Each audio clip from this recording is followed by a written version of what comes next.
તાપી જિલ્લાના સોનગઢ ખાતેથી એક અત્યંત મહત્વપૂર્ણ અને સરાહનીય સમાચાર સામે આવી રહ્યા છે। ગત રોજ શુક્રવાર તારીખ 29 મે 2026ના દિવસે સોનગઢની કૈલાસ લોજમાં અચાનક આગ લાગવાની ઘટના સામે આવી હતી। આગની આ દુર્ઘટનામાં લોજમાં કામ કરતા 2 કર્મચારીઓ ગુંગળામણને કારણે બેભાન થઈ ગયા હોવાના અહેવાલ મળ્યા હતા। ઘટનાની જાણ થતાં જ સોનગઢ નગરપાલિકાની ફાયર શાખા સહેજ પણ સમય બગાડ્યા વિના તાત્કાલિક ધોરણે અત્યાધુનિક વાહનો અને સાધનો સાથે ઘટનાસ્થળે દોડી ગઈ હતી।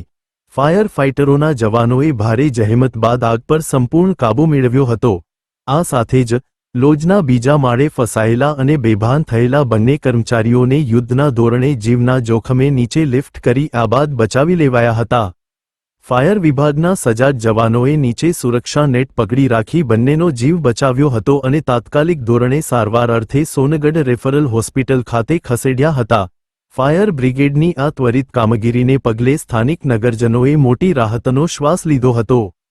પરંતુ નગરજનો માટે આશ્ચર્ય અને આનંદની વાત એ છે કે આ કોઈ વાસ્તવિક દુર્ઘટના નહોતી, પરંતુ માનનીય તાપી જિલ્લા કલેક્ટર સાહેબના સીધા માર્ગદર્શન અને સૂચના હેઠળ યોજાયેલો એક વિશેષ મોક ડ્રીલ ડેમો કાર્યક્રમ હતો। કટોકટીની સ્થિતિમાં વહીવટી તંત્ર અને ફાયર વિભાગ કેટલું સજ્જ છે તેની ચકાસણી કરવા અને લોકોમાં જાગૃતિ લાવવા માટે સોનગઢ નગરપાલિકા ફાયર શાખા દ્વારા આ સુંદર આયોજન કરવામાં આવ્યું હતું।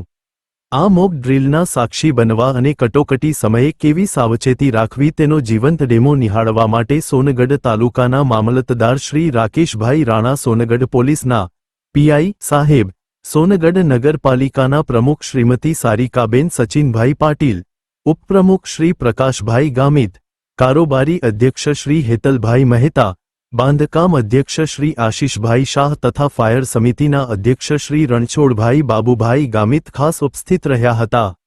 આ ઉપરાંત સોનગઢ નગરપાલિકાના કોર્પોરેટર મિત્રો, મહિલા અગ્રણીઓ, જિલ્લા તેમજ નગર સંગઠનના હોદ્દેદારો અને મોટી સંખ્યામાં નગરજનોએ ઉપસ્થિત રહી કાર્યક્રમની શોભા વધારી હતી અને આપત્તિ વ્યવસ્થાપનની આ ઉત્કૃષ્ટ કામગીરીને બિરદાવી હતી।